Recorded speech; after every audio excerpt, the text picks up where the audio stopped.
Hello, 13th Jurors. This week, the plan was to do the final installment of the 3-part Black Swan series. But we're going to have to go a little bit out of order because of some case updates. I'll have that episode out for you next week. This week, we're going to do part 1 of the case against Laurie Shaver in Claremont, Florida. I first heard about this case when one of my longtime best friends since college told me about it. Her kids went to school with Laurie and Mike's kids, and she and her husband became friendly with Laurie and her new husband, Travis. They spent some time together and even went over there and roasted marshmallows and drank beer around their new fire pit. She told me about Laurie's previous husband and said that he was either missing or had left, but she said that the details were kind of weird and flaky. Fast forward a little bit, and she was calling me to tell me that word got around town that Mike was found buried under the fire pit in the backyard, the same fire pit that my friend had sat around with them. It took another year and a half before Laurie was finally arrested and accused of fatally shooting her husband, Michael Shaver, and then burying him in their backyard, building a fire pit over his body, and using his phone and social media to trick his friends and family into thinking that he was still alive. This case has a lot of twists and turns. Laurie had a wandering eye and a bad temper, and at the time of Mike's disappearance, she was seeing a married man named Jeremy, or Jay as he was often called. Laurie has implicated him, as well as her daughter, who had just turned 7 at the time. This case has kept my attention for years, even before I started the podcast, and I was in Lake County Courthouse all week for the trial. I've been able to talk to some of the friends and family of Mike and Laurie and Travis, getting an inside look at the story that hasn't been told. My name is Brandi Churchwell, and this is part 1 of the case against Laurie Shaver, the info going into the trial. On February 16th, 2018, Scott Amatuccio, who had been friends with Mike Shaver since 8th grade, contacted the sheriff's department to tell them that he was worried about his longtime close friend, Mike Shaver. Scott said that he hadn't seen Mike in more than 2 years, and neither had his family, and he wanted someone to go out to the property to check on him. Now look, I know what you're thinking. How do you go more than 2 years before you report someone missing? But Mike's family lived out of state, and they hadn't seen Mike or talked to him on the phone, but they had received a few messages and texts saying that he needed to get away and he wanted to be left alone, and told people don't bother him. And his Facebook page would occasionally show sporadic updates. Now, after a while, when he still hadn't come back around or contacted them, Mike's friends and family knew that something was up. His family was apparently having issues getting the police to consider Mike missing, but when Scott Amatuccio called, he kind of went a different route. He asked them to go do a wellness check. He said that Mike had 2 kids that he adored, and it was not in his character to just get up and leave and never come back. He told authorities that the totality of the circumstances surrounding Mike's disappearance was suspicious, and he felt like Mike's wife, Laurie Shaver, was not being truthful about his whereabouts. Laurie had given some kind of vague story about what happened, saying that Michael had left in a black SUV, but Scott knew that all of Mike's possessions were still at his house afterward. Scott said that there were text messages to Michael's boss saying that he, quote-unquote, quit his job, and texts saying that his tools should just be given away. And Scott knew that that's not like him. There were posts on Mike's Facebook, but he believed that it was Laurie pretending to be Mike. Also, there was a concrete slab and fire pit that suddenly appeared on the property after Mike went missing. And Laurie got remarried pretty quickly, which he also found suspicious. So Scott reached out to the family, and they agreed. They knew that Mike would never just leave his kids to start a new family like Laurie had claimed he had. So they decided that Scott should call the authorities and report him, and that's exactly what he did. The sheriff's department showed up at the Shaver property and spoke to Laurie. She told them that Mike had left the family and was in Georgia. She said that the last time that she was at the house was more than a year before that, in September of 2014. The couple had been in an argument that got out of hand, and each accused the other of pulling out a gun that they had to wrestle away. The fight ended with Mike being charged with battery, and Laurie said that after his arrest, he came to get some belongings and left. She said that the last time that she actually saw Mike was at a custody trial in 2015. Laurie was cooperative. She let the deputies come in and search the property, no problem. That is, until they asked about the concrete slab over the fire pit. They asked if they could bring a cadaver dog to conduct a sniff of the slab, at which point Laurie promptly told them to leave the property. So where was Mike Shaver? Deputies started investigating and found that he had no current cell phone. His Florida driver's license, U.S. passport, and pilot's medical certificates had all expired. He also didn't have a driver's license in any other state, plus his car had been repossessed in February of 2016. And court paperwork for a civil lawsuit for non-payment of a credit card had gone unserved on him because he was unable to be located. Everyone that authorities contacted looking for Mike said that they hadn't seen him since the end of 2015. He was entered into the NCIC as a missing person, and the investigation into his disappearance began. On March 9, 2018, just 3 weeks after the wellness check, deputies returned to the Shaver property with a search warrant for cadaver dogs and ground-penetrating radar. The skeletal remains of Mike Shaver were unearthed, and they were only 3 feet below the concrete slab on the fire pit. It would be another 2.5 years before Laurie Shaver was arrested, and as police were cuffing her, she told them they have it all wrong. She said that she did not kill Mike Shaver, and she still sticks to that to this day. Going into the trial, Laurie still maintains her innocence, and her attorney says that there isn't any direct evidence against her. So then how did we get here? And do they have the wrong person? Let's take a look at the history between Laurie and Mike Shaver, what led to his death, what's happened since, and what evidence there is that Laurie could be responsible. Mike and Laurie started dating when they were only 13 years old. Childhood sweethearts from New York State would grow up to get married, have kids, and live their fairy tale. Unfortunately, it's never that simple, is it? Mike and Laurie moved around a little bit, eventually settling in Central Florida, purchasing a home on 5 acres in Clermont, Florida, a little over 20 miles west of Orlando. It's hard to pinpoint the exact time that their marriage began to deteriorate, but Laurie's infidelity seemed to play a major role in that. Mike said that the reason that they had left New York was because he caught Laurie trying to have an affair with a man that they knew named Matt. A fresh start hundreds of miles away didn't help Laurie's wandering eye, though.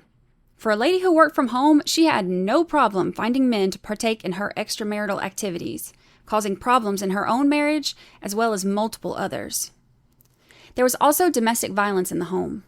Now, this is a sensitive subject for a lot of us who have been through domestic violence, but women like Laurie Shaver are the reason that so many of us have struggled to come forward. Laurie's allegations about Mike's abuse have little to no credibility for multiple reasons.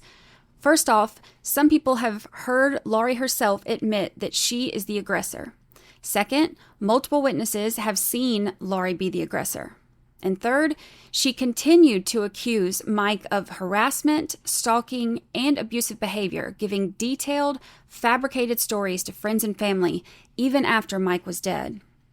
According to a report from the U.S. National Institutes of Health, people who make these fake allegations are primarily motivated by emotional gain, and most false allegations are used to cover up other behavior. Makes sense with this one.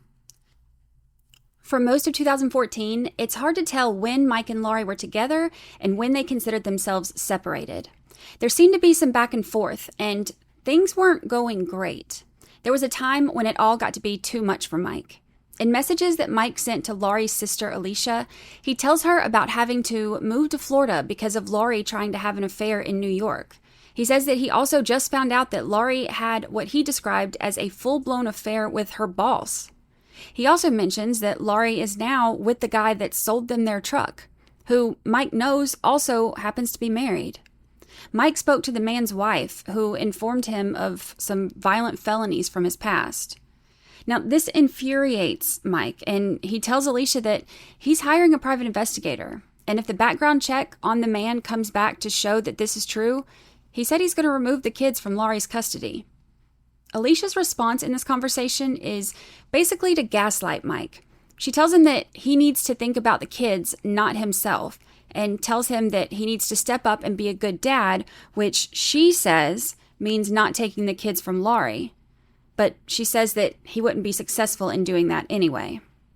Mike responds, telling Alicia that's not what he's trying to do. He relays the information that he got from the wife of Laurie's newest fling about him being abusive and having multiple violent felonies and a bad temper. He also tells her, look, if the background check comes back clean, then it turns out not to be true, then he said he'll be okay with that. But Mike tells Alicia that if the kids are in danger, they will be removed, and tells her that the kids are the only thing that he cares about. Alicia responds by saying, give me a break.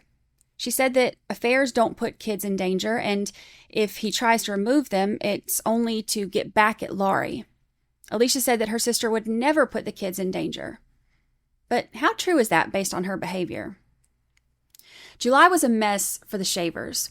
On July 19th, Laurie called the police after a night-long argument.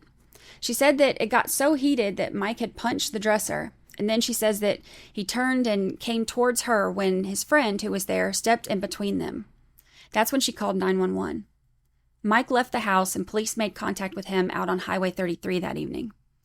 The following night, Laurie called the police on Mike again. She said that Mike was in the home trying to remove the TVs. He tore apart the bed and started yelling at her, and she said that he was verbally abusing her. She said that she was trying to be civil and allow him to gather his things. She said that she asked him repeatedly to leave, and when he yelled at her, she told him that if he didn't leave, she was going to call 911. She said that at that point he came towards her, called her a bitch, told her that he hoped that she died, and made a comment that he should just be done with all of this and just end it. Laurie said that she called 911 and Mike left. When the police arrived, she said that there were dead roses on her front doorstep. Laurie had an anonymous friend and her sister write a letter in support of a restraining order against Mike. The friend's letter was all based on information that Laurie had relayed. Things that Mike was too attached to Laurie and that she had tried to leave him, but he threatened self-harm, so she had to take him back. The friend also suggested in the letter that Mike could benefit from therapy. She didn't say anything about Laurie's therapy, though. Alicia's letter in support of her sister also mentioned Mike's attachment to Laurie. She said that his need to be connected to her has progressed over the years, and she says that he doesn't even trust Laurie to do things with her sister alone.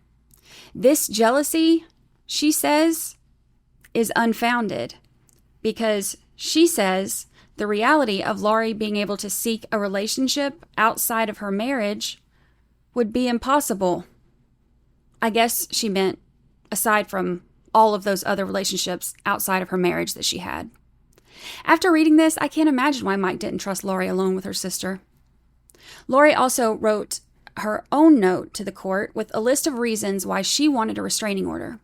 She mentioned that one night they were separated when Mike came there around 2 a.m. to spend the night. She said that she let him stay, but changed the alarm code the next day. She also mentioned Mike ruining her reputation by sending messages telling people about her infidelity. Laurie claimed that there was a long history of mental and obsessive behavior, and that when she tries to leave, he threatens to ruin her life and wears her down so that she has to go back. The documents are different than most of the ones that I've seen when someone's requesting a restraining order. Some of it actually comes across as bitterness about things during an argument as opposed to legitimate concerns for safety. Like she talks about how Mike tried to ruin things with her new boyfriend by talking to his ex, and saying that Mike was going to leave a bad review on the website about the car salesman sleeping with his wife, hoping to get him fired. She says that Mike told her that he doesn't hate anyone as much as he hates her, and that if he could shoot anyone, it would be her. She also says that Mike told her that if he catches her with another man in the home, he will kill him. And she says that he removed her gun from the house that was bought for her, leaving her with no self-defense. That, along with the 2 calls that she had made to police within that week, were all listed as reasons that she wanted a restraining order against Mike. She also asked for temporary child support for the kids, along with ordering Mike to get treatment or counseling. Now, all of this was apparently for nothing because a few days later, Laurie filed to dismiss the injunction, and that was it. The allegations may have been coming from Laurie, but according to Mike's co-workers, the abuse was coming from her as well. Mike's friend and co-worker Corey remembered Mike came to work sometime around this time period with several bruises on his face and chest and arms. She said that Laurie had gotten irate and blew up about something and began punching him with closed fists. Said that he didn't fight back to defend himself because it wasn't worth it.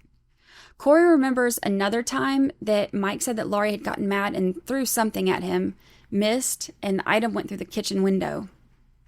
In early August, Laurie crashes her truck into a tree, totaling it with both kids in the car.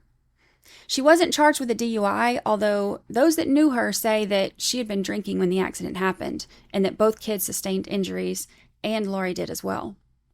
Laurie pled guilty to careless driving, and her new boyfriend was able to sell her another truck. Police were back at the Shaver home on September 4th after Laurie called 911 about another fight with Mike. The officer said that he was able to determine through his investigation that a verbal argument escalated when Laurie threw a vase into the sliding glass door, which resulted in Mike then grabbing her by the arms and pushing her into the wall. From there, the argument led to the bedroom where firearms were removed from the nightstands, and each of them said that the others pulled theirs first. Laurie says that Mike grabbed his gun, and then they struggled with it, causing Mike to be struck in the head with the firearm. But Mike says that Laurie grabbed her gun, saying that she was going to end it all now. When he wrestled it away from her, he said that she then grabbed his gun, which he also was able to get away from her. Laurie ran into the living room, and Mike unloaded both of the guns. He then followed her into the living room and cornered her, but she ran around him, grabbing the guns that Mike had just unloaded. She hit him in the head with one gun and then threw the other at him, missing and hitting the entertainment center.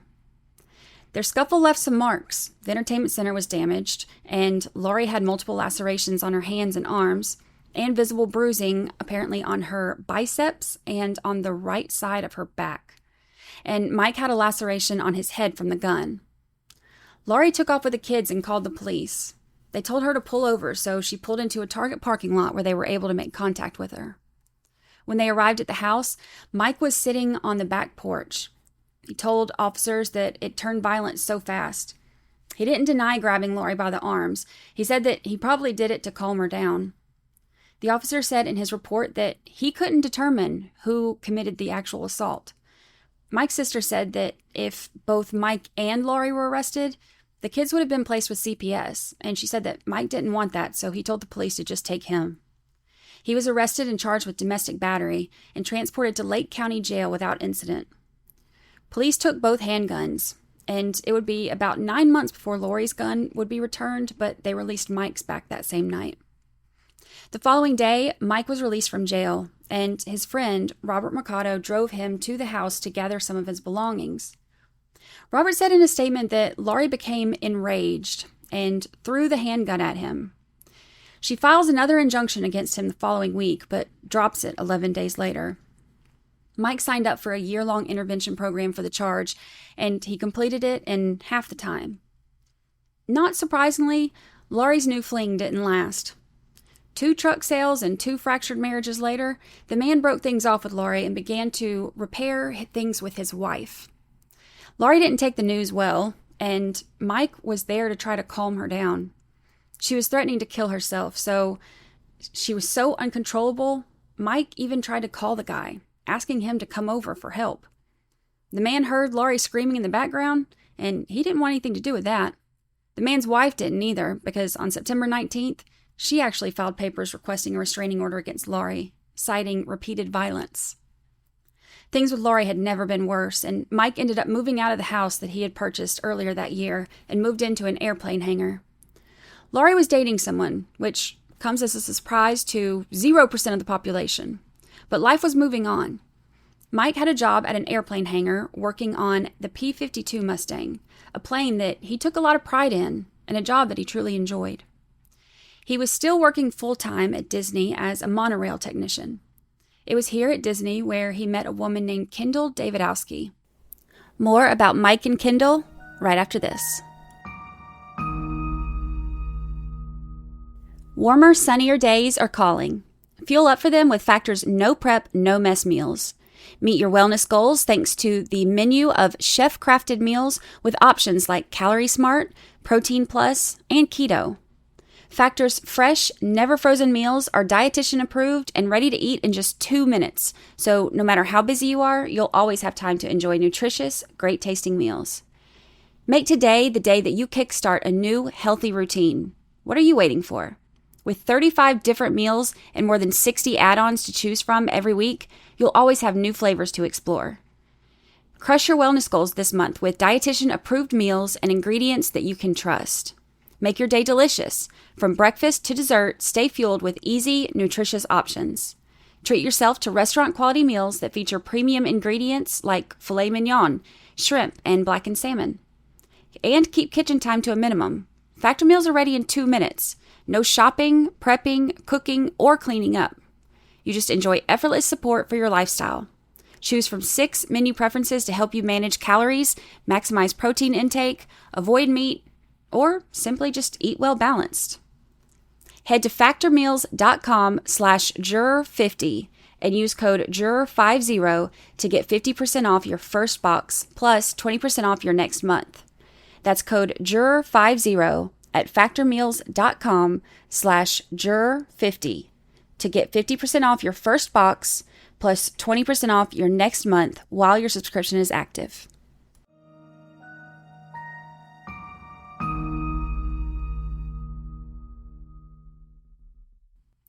Mike and Kendall started dating in November of 2014. And while Laurie saw no problems with her dating other people, both now and while her and Mike were still together, she wasn't going to allow Mike to have a girlfriend. As soon as she caught wind of Mike being happy, she knew that she had to put an end to that quick. Kendall said that Laurie began to use Mike's children as a pawn to get what she wanted. She witnessed phone arguments between Mike and Laurie where Laurie would tell him that he would never see his kids again. On nights that Mike was planning to stay at Kendall's house after work, he would always drive to the hangar first, just to make sure that Laurie wasn't following him. Laurie's intimidation wasn't just toward Mike, though. During their brief relationship, Laurie constantly sent Facebook messages to Kendall, harassing her to leave Mike and threatening to expose Kendall to her family as a homewrecker. Ironic, right? Laurie would hurl personal insults at Kendall, even going so far as to mention her grandmother's name specifically, and calling Kendall's mom out of state at 3 a.m. one time, asking for Kendall. Sometime around February or March of 2015, Mike called Kendall while they were on the way to work and told her to park somewhere other than her normal lot because Laurie was on the way to Disney with a gun. Laurie created multiple fake Facebook profiles and sent friend requests to Kendall. And in April of 2015, she contacted Disney's HR department and filed a complaint against Kendall using pictures from her Facebook. Kendall said that there were never any issues between her and Mike, other than the ones that Laurie caused. But Laurie's incessant harassment became too much for Kendall. She became fearful, and she was scared to lose her job if Laurie called HR again, trying to get her fired. So in May of 2015, Laurie got her way. Kendall broke things off with Mike. 6 months later, he would be dead. The back and forth of their relationship continued. Mike was seen by neighbors outside on their property shooting guns that May. Within a month or so, he was contacting authorities because Laurie had taken the kids to New York to see her family, and he didn't want the kids to leave the state with her. Then, by August, they filed for an LLC together, Sunny State Farm, LLC, with Laurie listed as the registered agent and Mike listed as other. 1 month after registering their LLC, Laurie is at the park where she meets a man named Jeremy Townsend, but he goes by Jay. Jay was at the park sitting on the park benches while his son played on the playground. Laurie came over and spoke to him, commenting about him being there alone. The following day, they see each other again. Just like that, Laurie's next affair begins. Jay Townsend was a married man, but marriage was never something that deterred Laurie from pursuing her next fling. not her own marriage, and certainly not somebody else's. It was early fall, and while she became infatuated with a new man, Mike was working, spending time with his kids, and making time to do fun things with his friends, like hanging out and riding four-wheelers. November 7th of 2015, Florida Flywheelers Tractor Show is happening in Fort Meade. Fort Meade is about an hour and a half from Claremont, but it's worth the drive to make a family day out of it. The tractor show is a huge 4-day event. The gates open at 8 a.m. and families come from all over to see antique tractors and cars. There's a swap meet with dealers and vendors, and a tractor parade, which seems to be a favorite with the kids. Mike had plans to meet his friend and co-worker Frank Merritt at the show. Mike was going to bring Laurie and the kids, and Frank was bringing his wife. The event lasts until 4, with the tractor parade as the day's finale.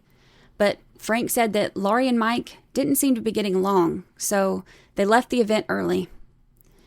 That was the last time that anyone, other than Laurie Shaver, ever heard Mike Shaver's voice or saw Mike Shaver alive.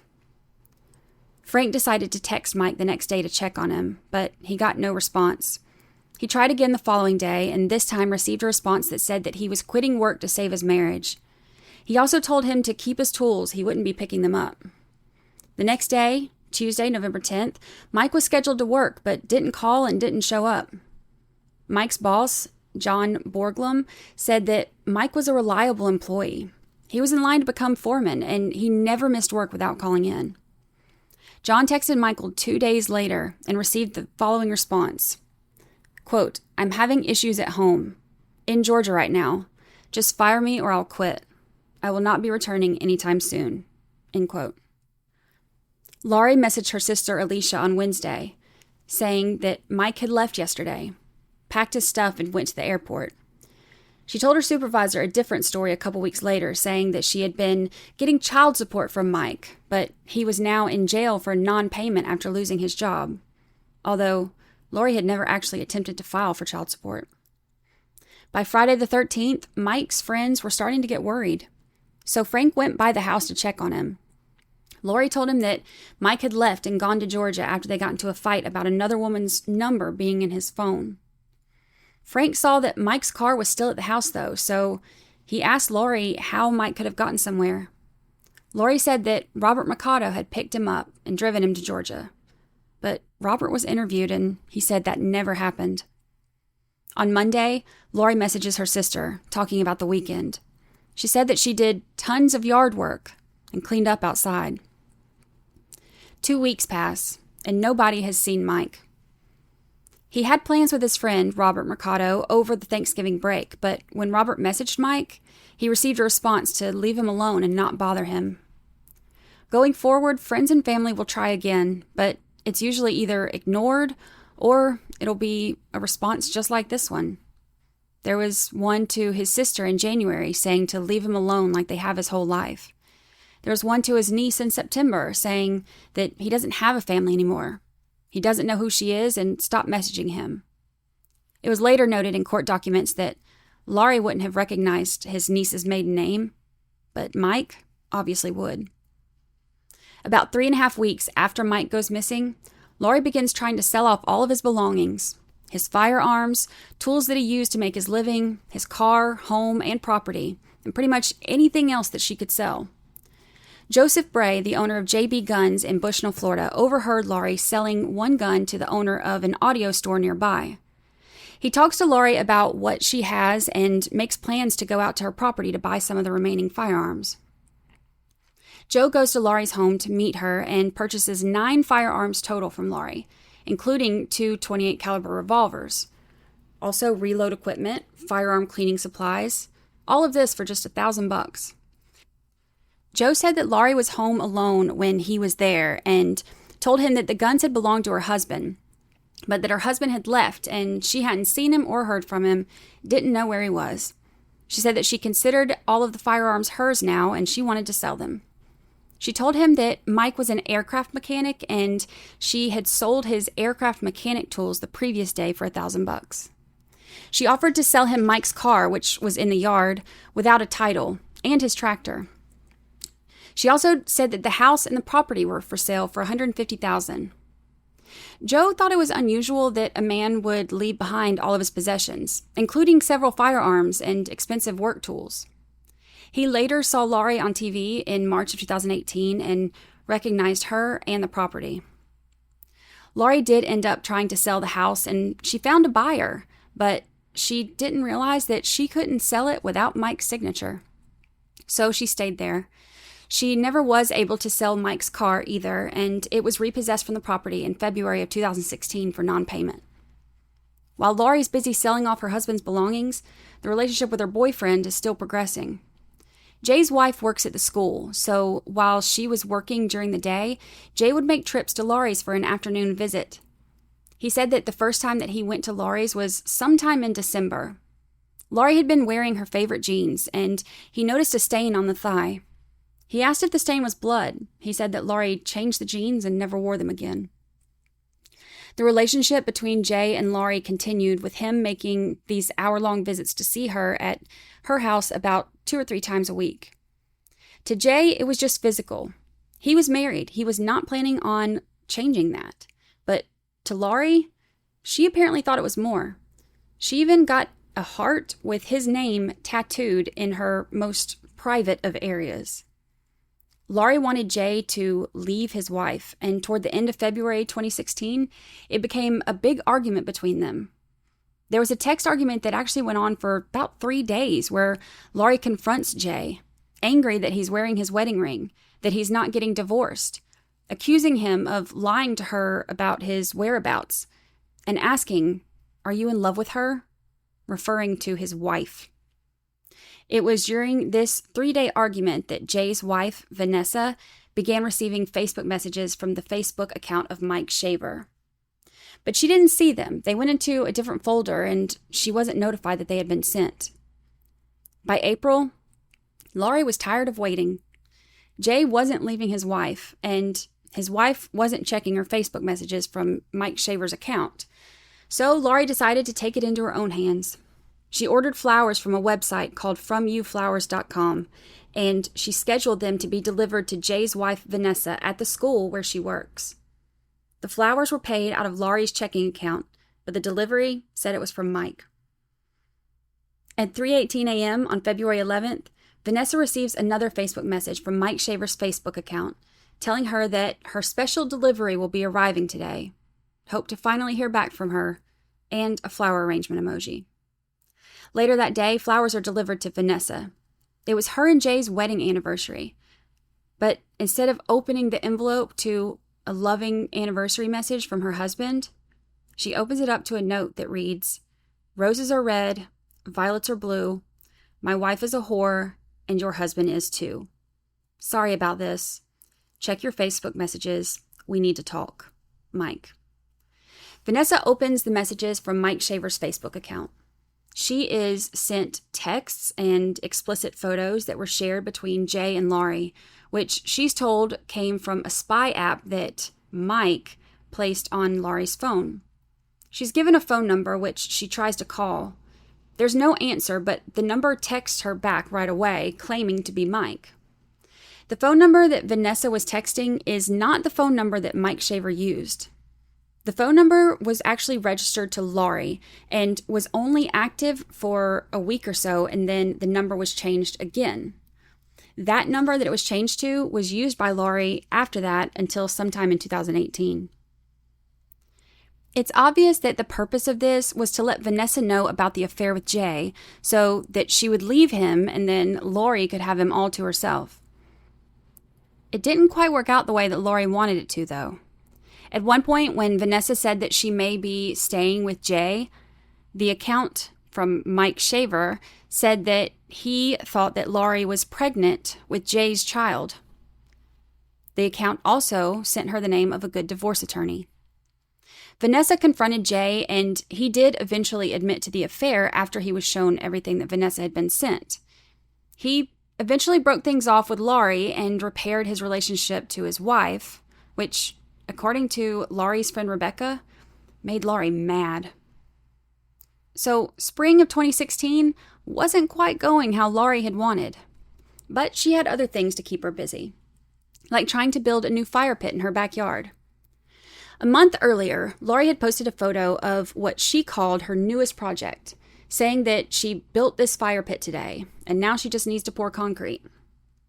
Almost exactly 1 month later, on April 28th, she posts another picture, this time with bags of concrete stacked in the back of a pickup truck, with the caption, "Cement. It's going in the area around the fire pit I built." And there were other things to keep her busy as well.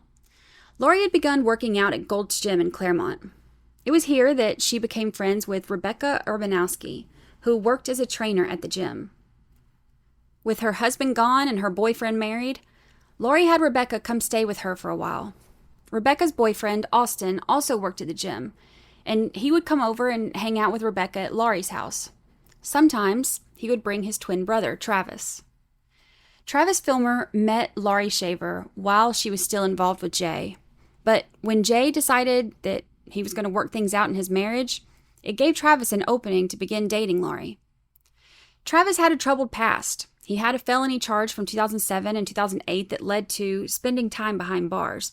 But by the time he met Laurie, those close to him say that he was a changed man, working at Real Life Church in Claremont and going to school to be a minister.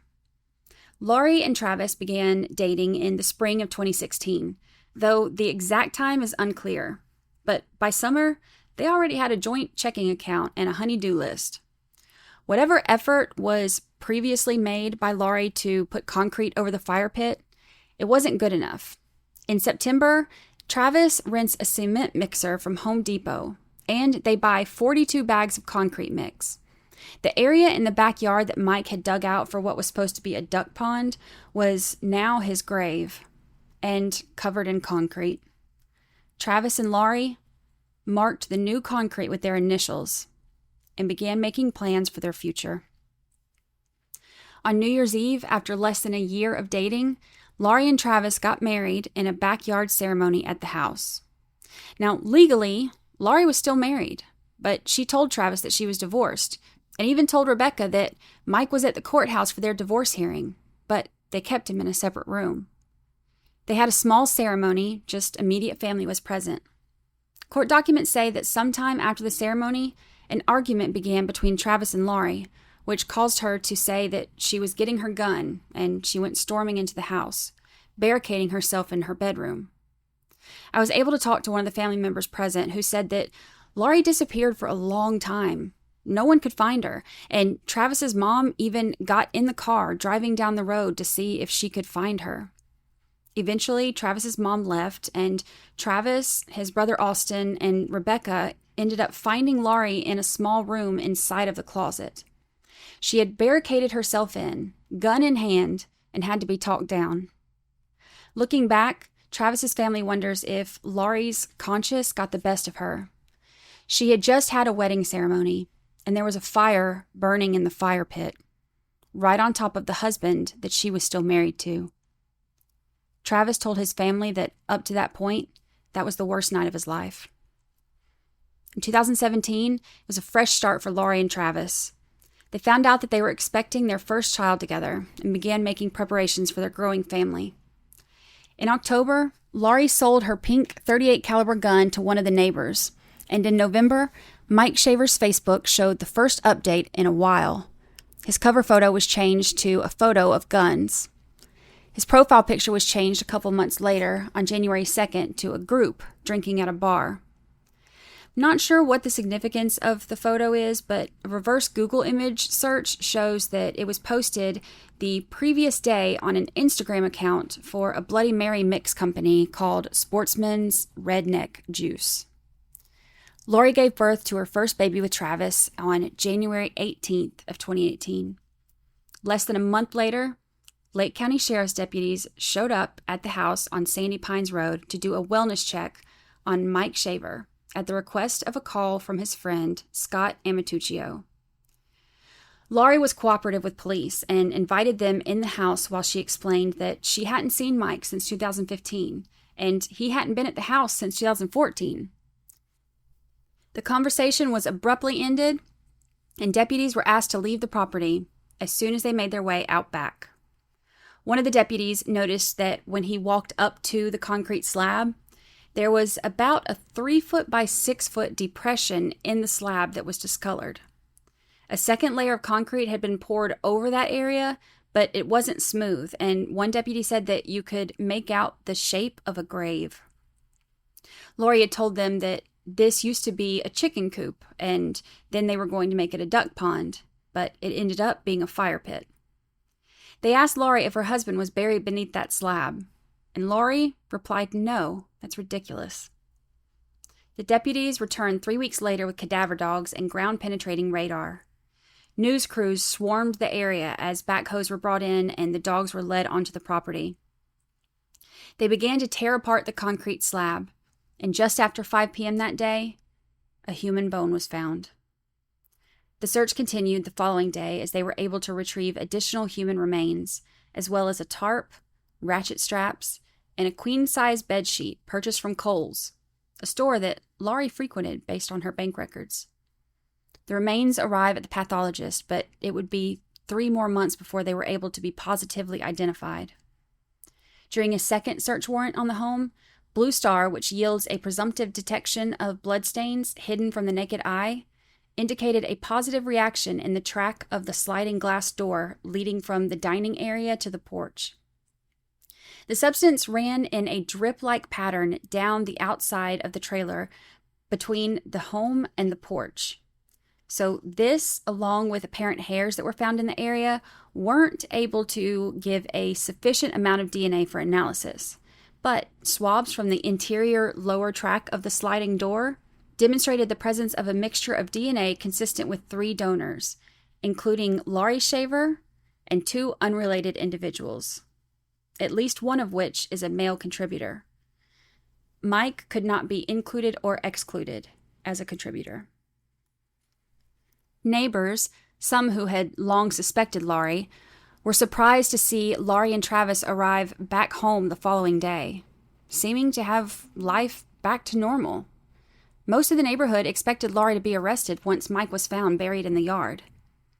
On March 12th, 3 days after the remains were found, but long before they were identified, a postcard with Mike's photograph was mailed from Orlando to Laurie with a handwritten message.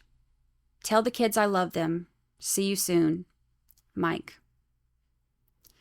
From November 7th, 2015, until Mike's remains were discovered, Laurie continued to tell friends and family that she had seen and spoke to Mike and that he was stalking and harassing her. There were times that she accused him of things when he was already buried under a concrete slab. In June of 2018, the DNA confirmed the remains to be Mike.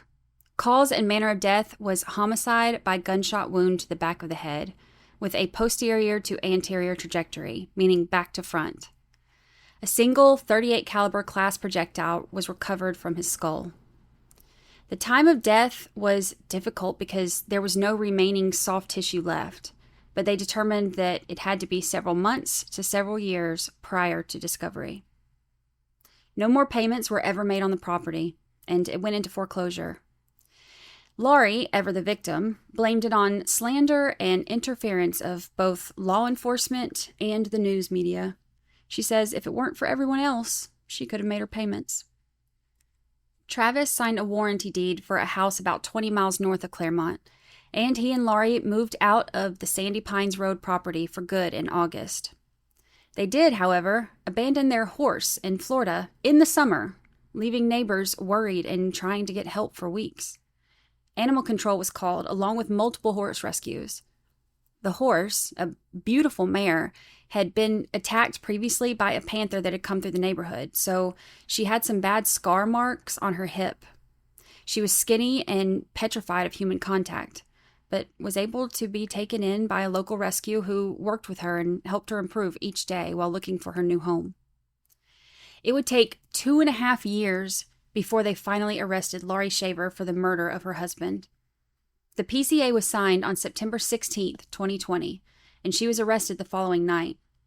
She was able to bond out after spending less than 3 months in jail. Mike's family and friends, plus all the neighbors and people who have had their lives affected by Laurie, have waited day after day, month after month, year after year, waiting for updates in this case.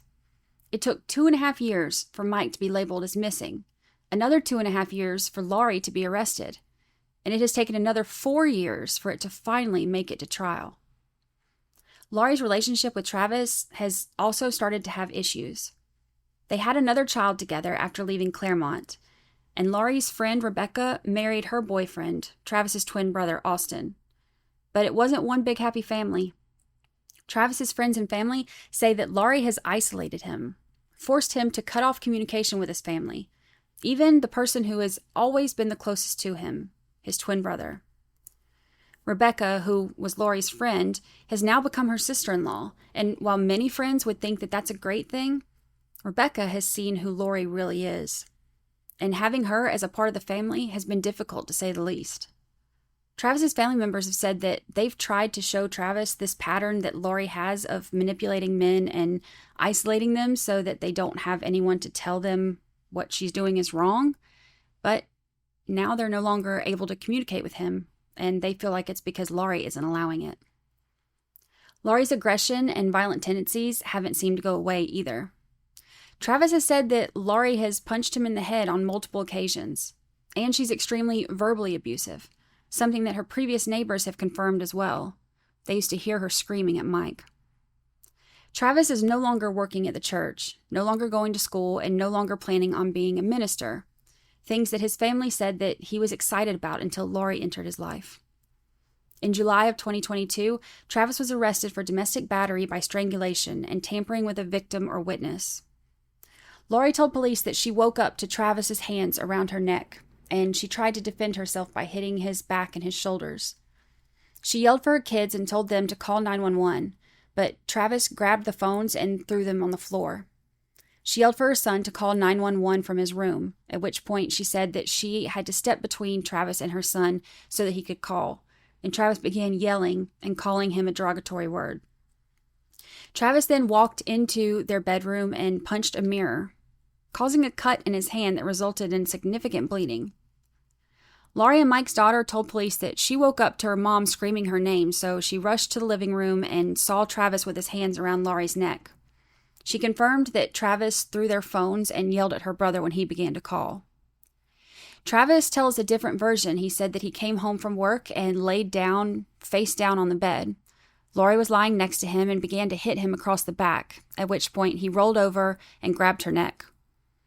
Officers noted that Laurie didn't have any injuries, but did say that she wanted to pursue charges against Travis. Travis told them that it was Laurie who hit him, and she had been the one hitting him in the past, prior to this incident. They checked and saw Travis's history with 2 prior convictions, and he was placed under arrest. They ended up having to take him to the hospital. Then he went to Lake County Jail.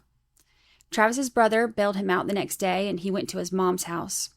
He looked at his bank account that day and noticed that Laurie had completely drained it and gone on a shopping spree. Laurie made statements during the investigation leading to Travis's arrest, including the fact that Travis said if he spoke to law enforcement, Laurie would go to prison. The body cam caught this on camera.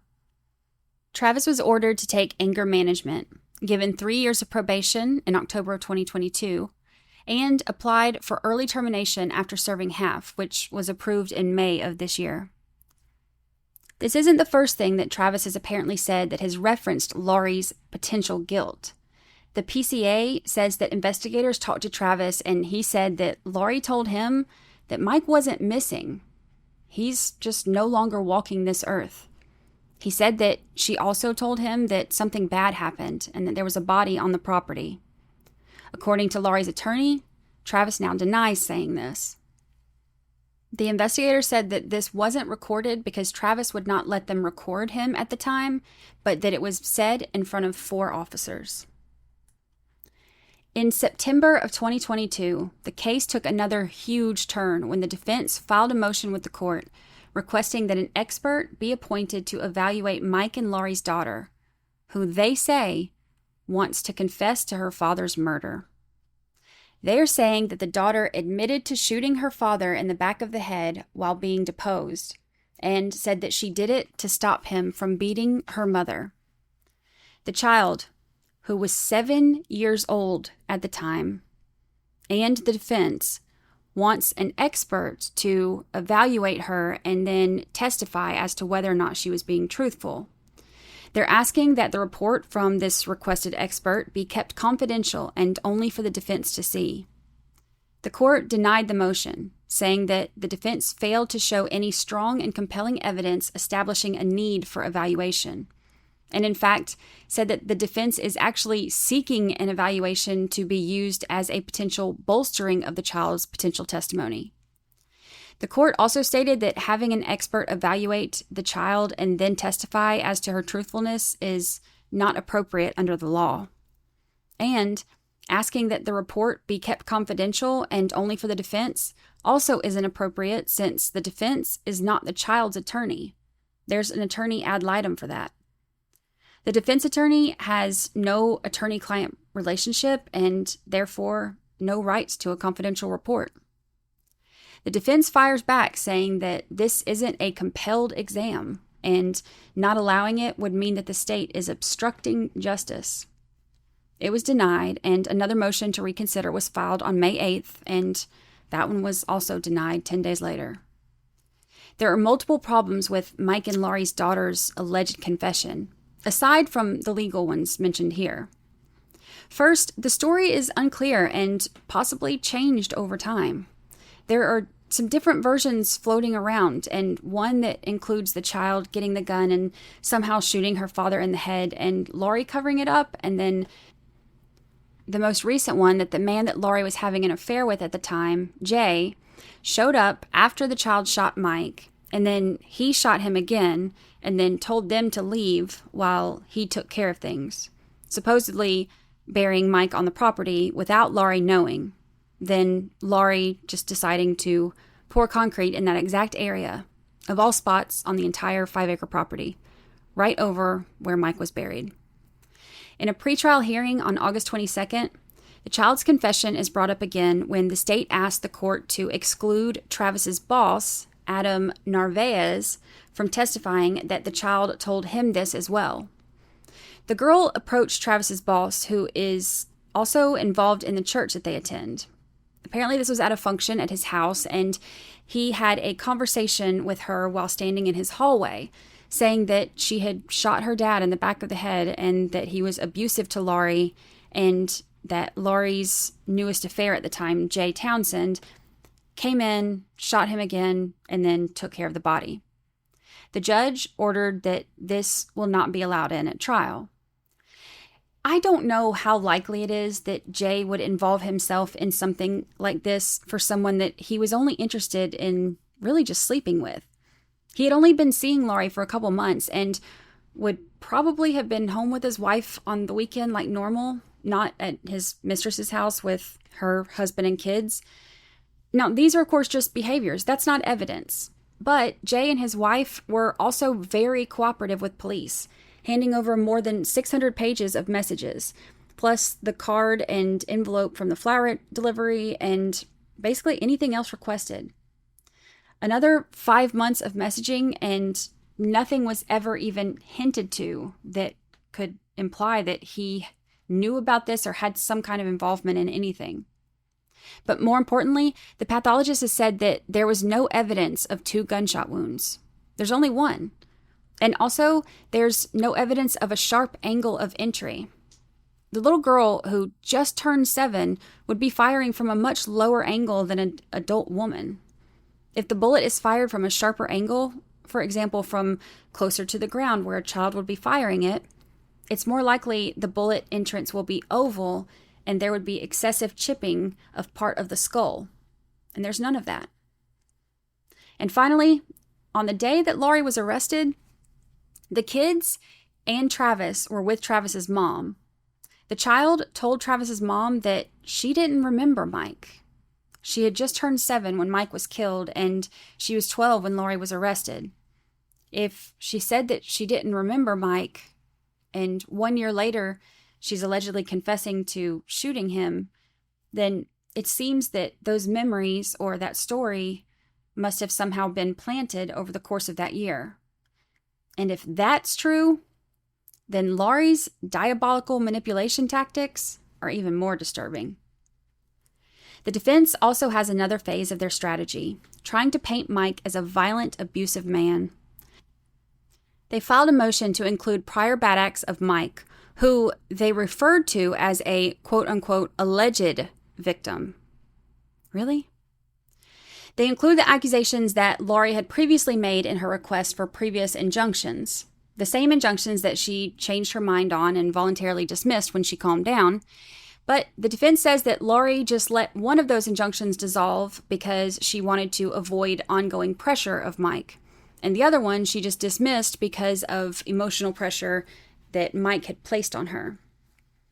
Then the accusations get wild. She now claims that between 2009 and 2015, Laurie says she was repeatedly and forcibly raped and drugged either by Mike or with the consent of Mike. Such events would occur frequently with force upon Laurie, and often having drugged Laurie prior to the commission of such crimes. They allege that Mike would direct that Laurie allow others to touch her in an inappropriate manner and against her will. This supposedly happened in Florida and in Reno, and despite repeated pleas to stop such events, the defendant found herself berated and physically forced to comply with such demands. She also says that he would lock her in the closet against her will as a consequence of not following each and every request made. Then, she says that Mike boarded up the house in 2014 and held the family against their will, threatening to burn the house down with the family trapped inside. They say that he struck her in the head with a cast iron skillet and even controlled what and how much she could eat, striking her against her will should she violate her demands. The court ruled that all of these allegations are hearsay and based on statements of Laurie's that are self-serving, so they can't be offered as evidence to prove truth of the matter. And they can't introduce her statements as evidence of the victim's character. So anything that's brought in must be done through admissible testimony and evidence. Laurie's lawyers are allowed to introduce her petition for a restraining order during trial, but if they do so, it must also include the petition that Laurie filed days later to terminate that order. Here's why I don't believe anything she says.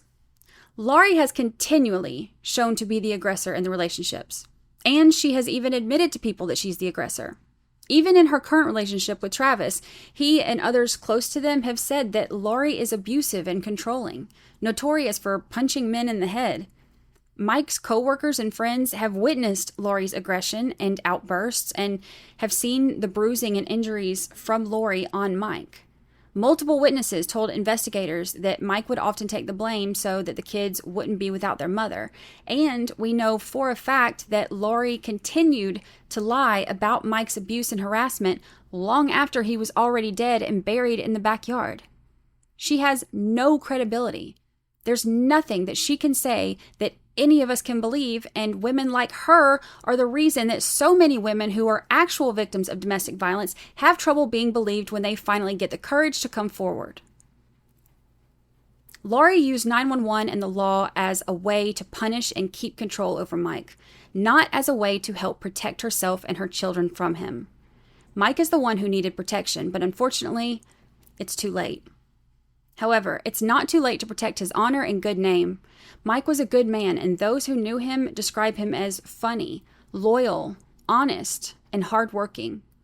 He cared about his kids and his family and loved making people laugh. He didn't deserve what happened to him, and Laurie didn't deserve him.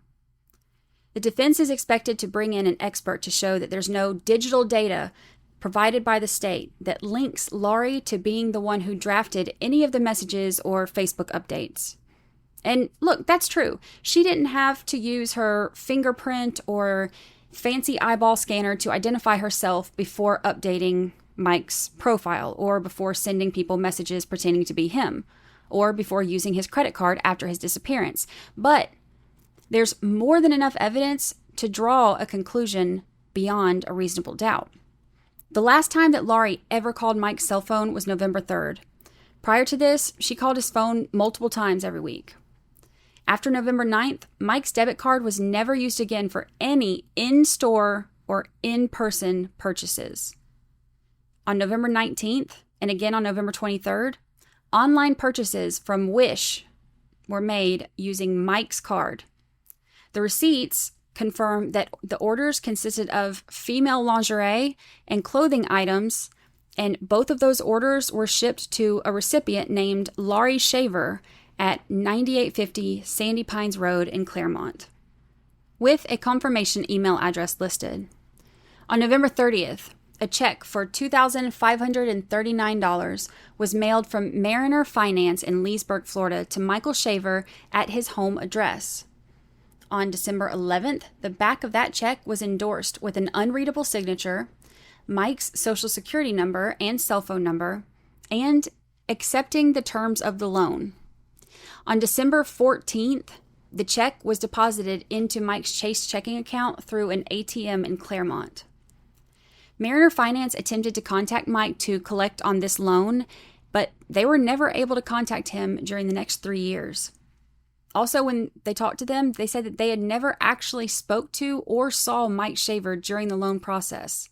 So the person who secured the loan in his name, deposited it, and then spent it and made cash withdrawals would have to have had access to his secure community mailbox, his social security number, his ATM card for 2 weeks, his PIN number, and know that he wouldn't be around to notice the fraudulent deposit, multiple withdrawals, or packages being shipped to the residence. Between December 14th and December 30th, multiple ATM withdrawals were made along with purchases online and one payment to Sumter Electric Power Company, which is the power company used at the Shaver home. On December 15th, an online purchase was made at Walmart.com for $424.54 using Mike's card. The purchase was for children's items, and it was shipped to a recipient named Laurie Shaver at the Sandy Pines Road address. The total of purchases and withdrawals were more than $2,000, causing Mike's account to be overdrawn by the end of the year. After a few more purchases and fees, the checking account remained overdrawn and was never used again. Before November 9th, his account was almost exclusively debit purchases in person at stores. Afterwards, it was purchases that were online and ATM cash withdrawals, all in Claremont, or shipped to the Shaver residence, not Georgia, where she said that he went. Also, Laurie's friend, Katina Vasquez, said that she saw what she believed was Mike's cell phone at Laurie's house not long after his disappearance, along with his clothing and personal belongings. The messages that were sent from Mike's Facebook to Jay's wife, Vanessa, told her that she would be getting a delivery and put the flower emoji. That delivery of the flowers was paid for with Laurie's bank account. The Facebook updates that were made to Mike's account were often utilizing the same IP address as Laurie's Facebook page updates. Investigators reviewed and compared the IP addresses listed on the activity logs, and they show 13 IP addresses that are identical on both accounts, indicating that the devices used for Facebook activity on both accounts were on the same network. So let the expert give his testimony, and then let the jury use their common sense. The defense also wanted to exclude the mention of any firearms, claiming that since the projectile was too damaged from being in the ground for too long, they weren't able to forensically match it with any specific .38 caliber handgun. So the defense said that they shouldn't mention Laurie having access to firearms. That was denied, obviously. Laurie kept a .38 on her nightstand. Mike also had a .38. Frank Merritt had given Mike his .38, and he was going to be rebluing it for him, and Laurie ended up returning it to him after Mike's disappearance. But it was at the Shaver residence when Mike went missing.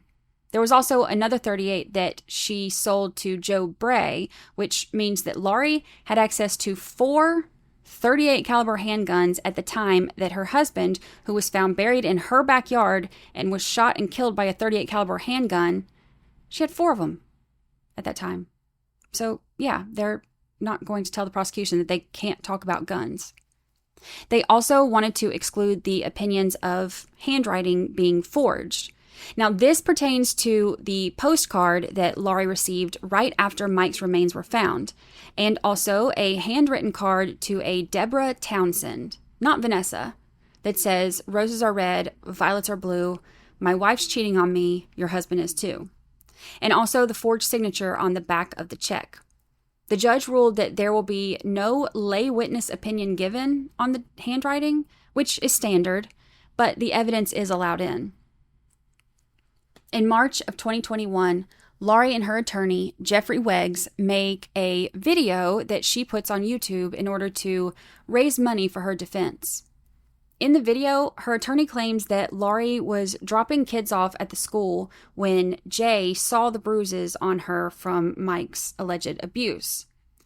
Her attorney explains that Jay told Laurie that he could protect her, and his military training could help him make a man disappear. He goes on to say that Jay told Laurie that she needed to make a sitting patio in the backyard, and told her how much concrete she would need, and even assisted her in purchasing the concrete. Which is interesting. The first fire pit post was made in March, not long before she and Jay broke things off, but that was 4 months after Mike had gone missing. So it doesn't seem to make much sense. He goes on to say that Travis came along later and put more concrete out there with her. And basically, Laurie was just innocent and didn't know anything about anything. They asked for donations for her defense, and then Laurie is given the opportunity to speak, saying that she doesn't know why she's being targeted. The video closes with Mr. Weggs explaining attorney's fees and again asking for people to reach into their pockets and to help Laurie get out of this mess. There was something that stood out to me in the transcripts of an interview with the investigator in this case. She said that everyone she interviewed, she would ask, "Do you know of anyone that would want to harm Mike?" And that's where it would come up what a great guy Mike was. His family and his friends speak of him warmly. They tell funny stories and share in their grief and hope for justice. On June 30th, 2018, Mike's friend and neighbor hosted a candlelight memorial at her home to honor and remember Mike. Friends, neighbors, co-workers, and team members gathered in remembrance, mourning their loss and celebrating the man that he was. His family has vowed to somehow make sure that his kids know how much Mike loved and adored them, despite what they may have been told by the woman who took him away from them. It took 8 years, 10 months, and 2 days from the time that Mike Shaver was last seen alive until Laurie Shaver went to trial for his murder. I spent all week in the courthouse, and I've had the opportunity to speak to Mike's friends and family, as well as some of the family of Travis and Laurie. Coming up, we will go over the explosive trial and talk about a lot of the things that you weren't able to hear, things that were excluded from court and things that the public hasn't yet heard.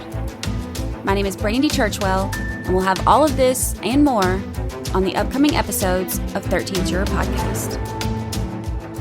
If you're enjoying this, please leave a review on Apple and Spotify, and share this episode with a friend. For more information, photos, and episode guides, visit 13thjurorpodcast.com.